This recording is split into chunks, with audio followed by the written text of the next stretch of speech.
সন্দেশখালীর রায়মঙ্গল নদী পাড়ের আতাপুর খেয়াঘাটের বেহাল দশা, কংক্রিটের জেটি ঘাটের দাবি নিত্যযাত্রীদের। এই খবরটি নিবেদন করছে স্বামী বিবেকানন্দ ইউনিভার্সিটি, আপনার সন্তানের স্বপ্নের ভবিষ্যৎ গড়ে তোলার একমাত্র সঠিক ঠিকানা। বসিরহাটের সুন্দরবনের সন্দেশখালী ২ নম্বর ব্লকের মণিপুর গ্রাম পঞ্চায়েতের আতাপুর থেকে খুলনার মধ্যে রায়মঙ্গল নদীর পারাপার চলছে বহু বছর ধরে। জরাজীর্ণ খেয়াঘাটটি সংস্কার না হওয়ায় বর্তমানে তা ব্যবহারে অযোগ্য হয়ে উঠেছে। তবুও এই খেয়াঘাটে প্রতিদিন সুন্দরবনের কয়েক হাজার যাত্রী পারাপার করে। শুধুমাত্র কয়েকটি ইট ও পিলারের ওপর দিয়ে নৌকা উঠতে হয় যাত্রীদের। এক প্রকার জীবনের ঝুঁকি নিয়ে পারাপার করতে হয় তাদের। এছাড়াও বাইক ও সাইকেল নিয়ে পারাপারের ক্ষেত্রে আরও বেশি সমস্যার মধ্যে পড়তে হচ্ছে যাত্রীদের। খেয়াঘাটে কোনো আলোর ব্যবস্থা না থাকায় সন্ধ্যের পর খেয়াঘাট ব্যবহারে অযোগ্য হয়ে ওঠে। যেভাবে এখান থেকে লাইফ রিস্ক নিয়ে যে বর্ষার সময় যে পার হই, এটা মনে হয় জেটিটা করে দেওয়া আমাদের পক্ষে খুব একটা উপকার। শুধু আমাদের পক্ষে নয়, সমস্ত খুলনা অঞ্চল, গ্রামবাসী, হাটগাছা অঞ্চল এখান দিয়ে পার হয় খুব রিস্কের। খেয়াঘাটে দীর্ঘদিনের মাঝি রাধেশ্যাম দাসের অভিযোগ, জেটি ঘাটের দাবি নিয়ে বহুবার প্রশাসনকে জানিয়েও কোনো সুরাহা হয়নি। যে কোনো সময়ে বড় দুর্ঘটনা ঘটে যেতে পারে। স্থানীয় ও নিত্যযাত্রীরা জানান, এই খেয়াঘাট দিয়ে পারাপার করতে ভয় লাগে।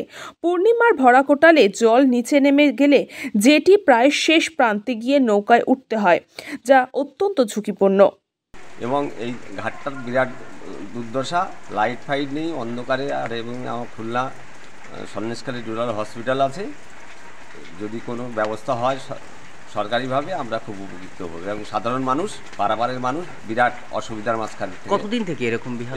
বহুদিন ধরে চলছে এবং রাস্তাঘাটও নেই, যাতায়াত মানুষের খুব অসুবিধা। এর জন্য আমরা চাইছি এখানে একটা লাইট ফাইট দিয়ে একটা ব্যবস্থা, রাস্তাটাও হোক। রাতে কতটা অসুবিধা হয়? রাতে প্রচুর অসুবিধা হয়। রাতে মানুষ যাতায়াত করতে পারে না, একটা গাড়িও যেতে পারে না, একটা পেশেন্টও আসতে পারে না। আতাপুর, মণিপুর, কড়াকাটি এসব লাইন নিয়ে এসব। আপনারা কি চাইছেন? আমরা চাইছি রাস্তাঘাট, লাইট, এগুলো ঘাটটা আছে, পরিষেবাটা যেন ভালো পাই আমরা। আমাদের পার হতে হয়। আপনার বাড়ি কোথায়? আমার বাড়ি জয়গল্পুর। নিত্য নতুন কি এই খেয়াঘাট ধরে পারে? হ্যাঁ, এখান থেকে পারাপার করি আমরা। কতদিন থেকে এরকম অবস্থা? অনেক দিন থেকে। নদী পারাপারের একটা খুব সমস্যা ছিল এবং নদী পারাপারের তেমন একটা জেটিঘাট, ভালো জেটিঘাটও ছিল না। এই জেটিঘাটে নদী পারাপার হতে বহু দুর্ঘটনা ঘটে চলেছে। আমরা খুলনা অঞ্চলের উদ্যোগে সুন্দরবন উন্নয়ন পর্ষদকে জানিয়েছিলাম এবং সুন্দরবন উন্নয়ন পর্ষদ থেকে টেন্ডার করা হয়েছে। খুব দ্রুততার সহিত কাজটা শুরু হবে। সন্দেশখালী থেকে সুকান্ত দাসের রিপোর্ট, নিউজ বঙ্গ টাইম।